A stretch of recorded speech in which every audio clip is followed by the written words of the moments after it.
برادران ملت اسلامیہ، السلام علیکم ورحمۃ اللہ وبرکاتہ۔ الحمد للہ وکفا وسلام علی حبیبہ المصطفیٰ، اما بعد فاعوذ باللہ من الشیطان الرجیم، بسم اللہ الرحمن الرحیم۔ ان اللہ وملائکتہ یصلون علی النبی یا ایہا الذین آمنوا صلوا علیہ وسلموا تسلیما۔ اللہم صل علی سیدنا محمد معدن الجود والکرم وآلہ واصحابہ الکرام وابنہ الکریم وبارک وسلم صلاة دائمة سرمدا ابدا۔ قال اللہ تعالی فی کلامہ البلیغ، اعوذ باللہ من الشیطان الرجیم، الا ان اولیاء اللہ لا خوف علیہم ولا هم يحزنون الذین آمنوا وکانوا یتقون لهم البشرى فی الحیاة الدنیا وفی الآخرہ، صدق اللہ مولانا العظیم۔ حضرات، قرآن عظیم کی آیات بینات یہ ببانگ دہل ہمیں اعلان کرتی ہیں کہ دنیا میں کچھ لوگ ایسے ہیں جن کو دنیا کی کسی بھی بڑی طاقت کا کوئی خوف نہیں ہوتا، اور نہ ہی کسی بڑی پاورفل طاقت کو دیکھ کر کے وہ گھبراتے ہیں۔ کبھی ایسا نہیں ہوتا۔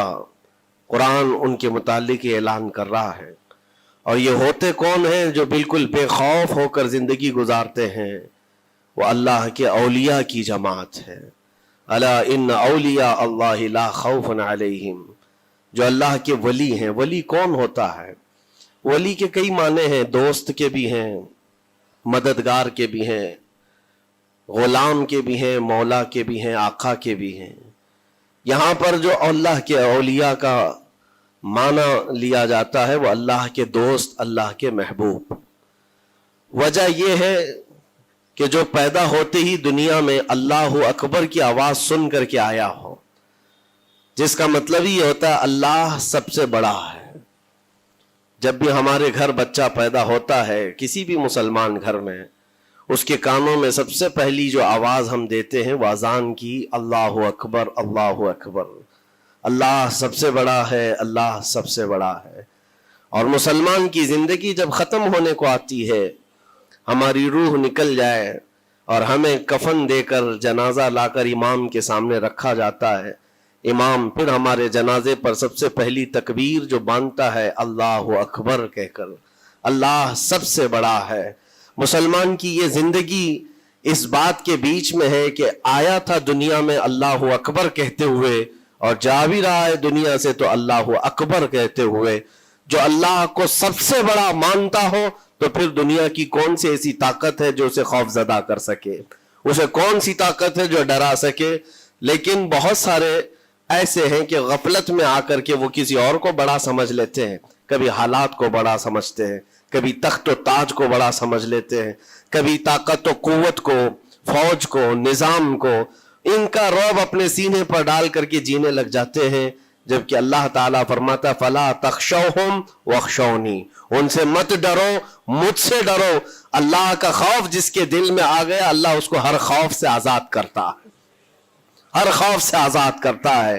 ہم ہندوستان کے جملہ مسلمان جتنے بھی ہیں، ایک مرد قلندر، مرد درویش، سیدی سرکار معین الدین حسن چشتی غریب نواز کے اس ہند میں رہتے ہیں۔ ظاہر سی بات ہے کہ ان کی سیرت ہم سب کے لیے ایک بہت بڑا مشعل راہ ہے، بہت بڑا نمونہ عمل ہے۔ آپ کو پتہ ہے غریب نواز کو ہند الولی کہا جاتا ہے۔ وجہ یہ ہے کہ ولی کا ہندوستان ہے، یہ نہیں ہے کہ ہندوستان کا ولی، بلکہ یہ پورا ہند ہی ولی کا ہے۔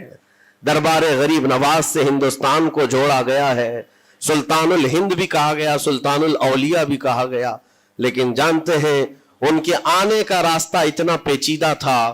وہ سن 583 کی بات تھی، 583 ہجری چل رہی تھی، جب آپ حرم کعبہ سے نکل کر مدینہ طیبہ جا رہے تھے۔ اس وقت آپ کی عمر تقریباً 45 سال کے آس پاس کی تھی۔ نہایت ہی عبادت گزار، تقوی شعار، 20 سال اپنے پیر و مرشد کی خدمت کر کے وہ حرم کعبہ میں پہنچے تھے۔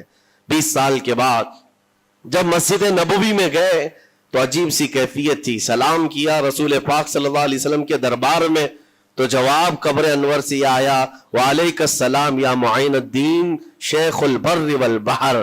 اے معین الدین تجھ پر میری سلامتی ہو, اللہ کی سلامتی ہو جو خشکیوں کا بھی اور تریوں کا بھی تجھے امام بنایا گیا ہے. اور آواز یہ نبی کریم صلی اللہ تعالی علیہ وسلم کے دربار سے سننے والی آواز تھی. آپ گھبرائے تھے, تھوڑا سا سراسیمگی تھی. یہ ہندوستان کی طرف اشارہ کر کے میرے آقا صلی اللہ تعالی علیہ وسلم نے فرمایا تھا کہ تجھے ہند کی ولایت دی جاتی ہے.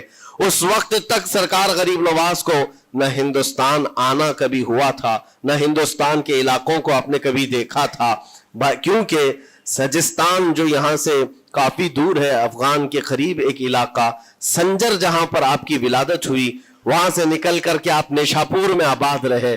اس کے بعد 40 سال کے بعد حرم کعبہ اور حرم مدینہ میں رہے. لیکن اچانک یہ بات کہ تمہیں ہند کی ولایت دی جاتی ہے ایک تعجب والی بات ہے. نئی جگہ پر بھیجا جا رہا ہے.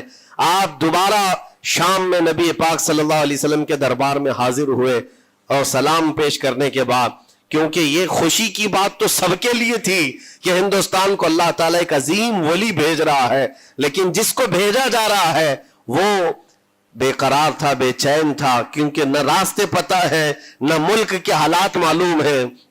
بارگاہ مصطفیٰ صلی اللہ علیہ وسلم میں دوبارہ جب حاضری ہوئی, عرض کیا آقا آپ کا حکم, اس کی تعمیل کے لیے بندہ حاضر ہے, لیکن نہ یہ فقیر ہندوستان کے راستے دیکھا ہے نہ وہاں کے حالات معلوم ہے.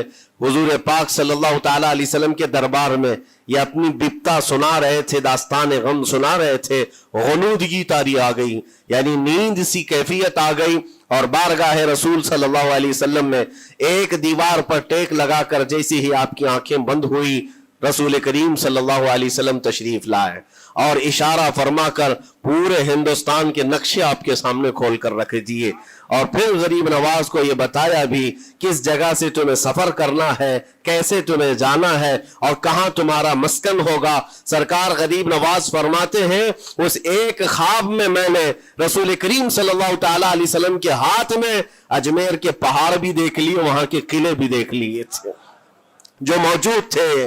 اور اس کے بعد پھر کس بات کا خوف ہے, کس بات کا ڈر ہے؟ جنہوں نے راستے بتائے ہیں وہ ہادی رسول, وہ ہادی عالم ہے. نبی پاک صلی اللہ علیہ وسلم آئے ہیں پوری کائنات کو راستہ دکھانے کے لیے, اور جنہوں نے غریب نواز کو ہند کا راستہ بتایا ہو, پھر ڈر کس بات کا؟ جب آپ بیدار ہوتے ہیں تو اپنے ساتھ 40 قطب اس اولیاء کرام کی جماعت لے کر مدینہ طیبہ سے سفر کے لیے نکلے تھے. میرے عزیزو, اب بات یہاں آتی ہے, اسی لیے مدینہ طیبہ سے یہ پورا پلان ہوا ہے, مدینہ طیبہ سے بھیجا گیا ہے, مدینہ طیبہ سے پلیسمنٹ ہوا ہے. اسی وجہ سے آج تک تاریخ غریب نواز کو عطائے رسول کہتی ہے. عطائے رسول ہے, رسول اللہ کی عطا ہے, ہندوستان والوں کے لیے خاص عطا ہے میرے آقا صلی اللہ علیہ وسلم کی. جب وہ سفر کے لیے نکلے, سن 83 سے چلے تھے, تو یہاں ہندوستان پہنچتے پہنچتے آپ کو 87 یعنی 4 سال کا عرصہ لگ گیا تھا. 4 سال کے عرصے کے بعد آپ پہنچے. میرے عزیزوں, نہ پلینوں کا سفر نہ جہازوں کا سفر کہ اڑ کر کے ادھر سے ادھر آ گئے. وہ تو پیدل قافلہ نکلا تھا, درویشوں کا قافلہ تھا, اور وہاں مدینہ طیبہ سے نکل کر بغداد پہنچے. بغداد میں اولیاء کاملین کی صحبت پائی, وہاں سے پھر نیشاپور, پھر اس کے بعد ہرات, اور افغان کے علاقے ہوتے ہوئے لاہور پہنچے. لاہور میں سرکار داتا گنج بخش عالم رحمت اللہ تعالی علیہ کے دربار میں چلہ کشی فرمائی, وہاں سے دلی پہنچے. یہاں یہ پورا جو راستہ ہے 4 سال کا, میرے عزیز و تاریخ میں ہے. سرکار غریب نواز جس راستے سے چلتے جاتے تھے, جو کافر یا مشرک بھی دیکھتا وہ دائرہ اسلام میں داخل ہو جاتا نا. نور الہی, نور وحدت کا ٹکڑا آپ کی جبین اقدس پر ایسا چمکتا تھا کہ لوگ جو آتے وہ پھر آپ کی صحبت سے دور کوئی جاتا نہیں تھا.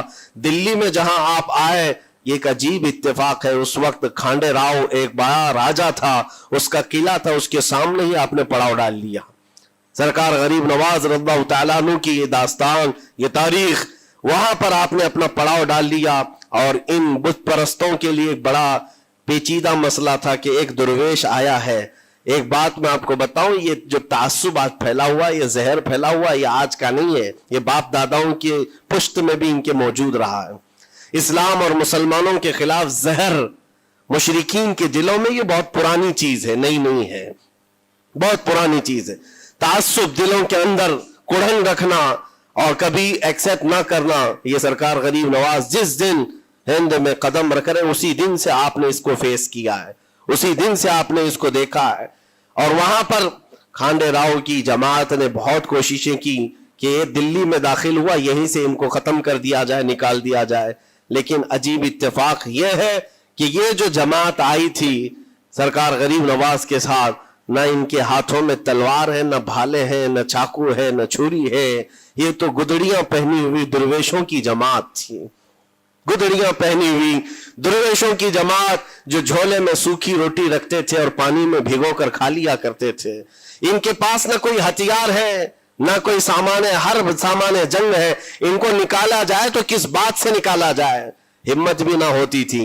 یہاں تک کہ جو آپ کو وہاں سے جانے کی بات کرنے کے لیے آتا تھا، تھوڑی دیر محفل میں بیٹھتا اور کھڑا رہتا اور کلمہ پڑھ کر پھر مشرف اسلام ہو جاتا۔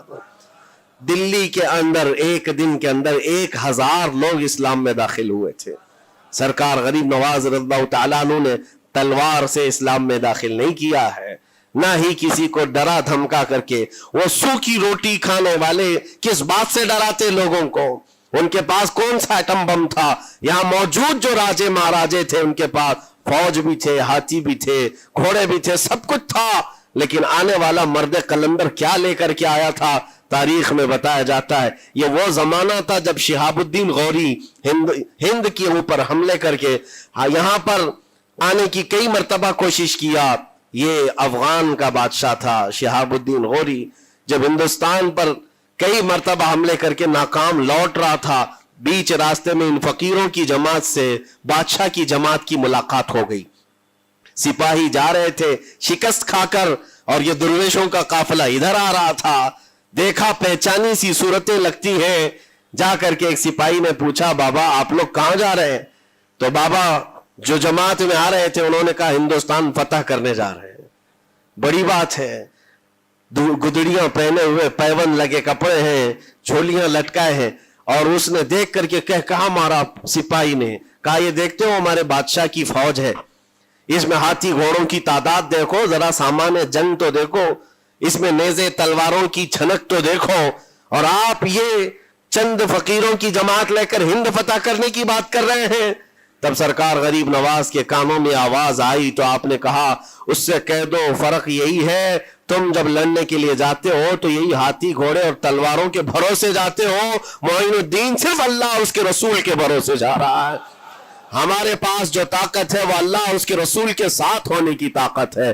آج کے زمانے میں غریب نواز کا یہ جملہ ہمارا حوصلہ بڑھا دیتا ہے، کوئی ہو یا نہ ہو اللہ ہمارے ساتھ ہے، اللہ ہمارے ساتھ ہے، حالات جتنے بھی بدلتے جائیں، لیکن میرے عزیزو اللہ حی و قیوم ہر چیز کو دیکھ رہا ہے، اس سے کوئی چیز غافل نہیں ہے۔ بعض لوگوں نے یہ شوشے چھوڑنا شروع کر دیے کہ اب ان کا مستقبل کیا ہوگا، اب ان کا فیوچر کیا ہوگا، نئی حکومتیں آئیں گی، نیا نظام آئے گا، اب تمہاری نہ مسجدوں کی خیر ہے، نہ میناروں سے آواز آئے گی، نہ تمہاری اذانوں کا اور نہ ہی تمہارے نمازوں کا کچھ فیوچر ہے۔ یہ سب باتیں ان لوگوں کے ذریعے سے آ رہی ہے جو کسی کے فضلہ خار ہیں یا کسی کے الیکشن کے پیسے کھائے ہوئے لوگ ہیں۔ میں کہتا ہوں جو سچا مومن ہے وہ اس بات پر عہد کرتا ہے، کربلا کی سرزمین پر بھی اذان کی آواز بند نہ ہو سکی تھی، جہاں بہتا خون بھی بتا رہا تھا اسلام زندہ ہوتا ہے ہر کربلا کے بعد۔ آج بھی حالات اگر ہمارے موافق نہیں ہے تو میرے عزیزوں نسلوں میں کوئی تو آئے گا جو صلاح الدین بن کر کے ابھرے گا، نسلوں میں کوئی تو آئے گا جو غریب نواز کا غلام بن کر معین الدین بن کر کے نکلے گا۔ اس لیے کہ حالات ہر وقت ایک طرح کے نہیں ہوتے، ہم نے تاریخ دیکھی ہے اور رب تعالیٰ کا قانون ہے، کبھی بادشاہوں کو فقیر بنا دیتا ہے اور کبھی فقیروں کو بادشاہ کا منصب عطا کر دیتا ہے۔ جب سرکار غریب نواز دلی کے سرزمین پر آپ بیٹھے ہوئے تھے اپنے صوفیہ کی جماعت کے ساتھ، ایک دسترخوان لگا ہوا تھا،